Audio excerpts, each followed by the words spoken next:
I saw the most success in my mission when I worked with members. People say working with members is the most important thing. It's true.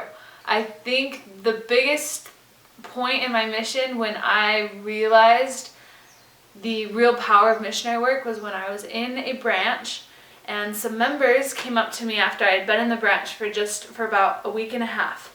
And one of the members, she pulled me aside and she said, I have some friends and I've been waiting for someone to teach them. But every time a missionary comes in here, I look at them and they're messing around acting like children.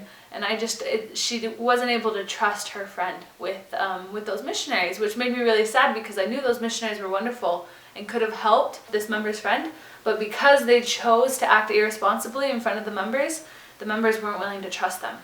And so I think it's really important that we earn the trust of the members because it's their friends and their loved ones that we are trying to reach. I think the best way to work with members was to be proximate to them.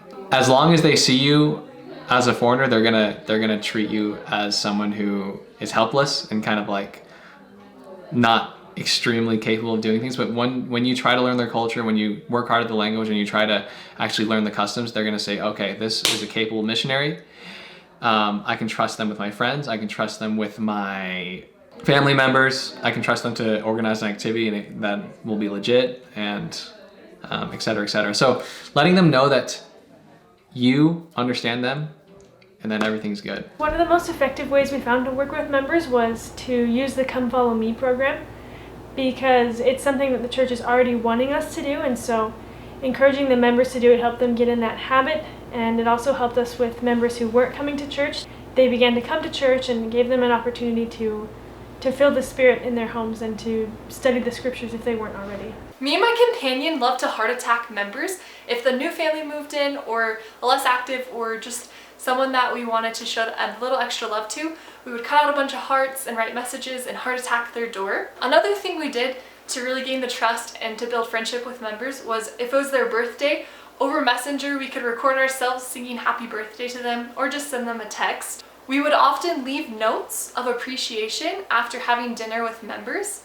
We would just write a quick note and then after dinner leave it somewhere for them to find later so that they could feel a little extra love. Another really fun way to get to know members and for them to get to know you is to, on a preparation day, learn a new skill from them. So we had members who taught us how to make tamales or hummus, and we even went to a less active's house and she taught us how to make blueberry jam. So it was a good way to get to know her and to try to reactivate her. You can go over to a member's house, bake treats with them, and then go with them to deliver it to a less active or whoever their ministering person is, or to someone that you're teaching, as a way for you all to get to know each other better. And then of course, seek ways to serve the members. And oftentimes they'll say that we don't need anything, we're good. And so seek ways to serve with them. So when I served my mission, working with members was the most important tool that we had, because the members know the area better than any missionary that could ever pass through there. Even if you spent a year in that area, that member still has more time. And so honestly, if you talk to these members and you work with them, they're going to be able to show people that are ready for you. A lot of the times people go into an area and they say, oh, the members don't help us here, they don't like missionaries here, we're going to waste our time and things like that. But what's really important to remember is that the members have been there a lot longer than you have, and they know the people a lot. They've probably met a lot of the people in your area book, and they really know what are the best techniques. So I would say if you want the members to trust you, you need to trust them. Trust that they really want to help you and that they love the people just as much as you do, and just remember that they're going to be the ones taking care of your friends after you go. So the best thing you can do is build really strong relationships with the members and let them build strong relationships with your friends as well. One thing that I really loved to do was to go into a member's home, just give a really short, simple spiritual thought, and then just ask them who has been on their heart and mind lately that they think might be open to receiving the gospel, or maybe like ask them to think about who they want to see join the church one day, and then help make a plan with them right there to reach out to that person.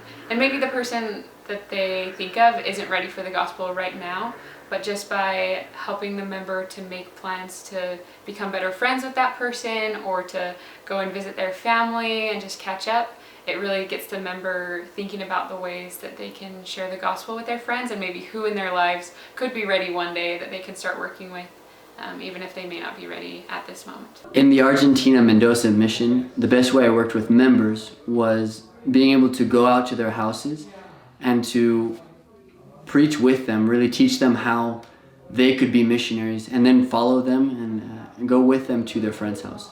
Something we started working on in our mission was a member referral list, but we would focus on teaching members how to be missionaries first, rather than just asking for names from members.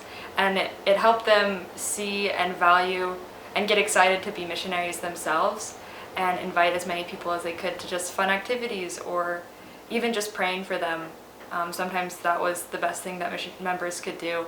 And it was really cool to see them grow and be excited about missionary work as we were helping them and teaching them.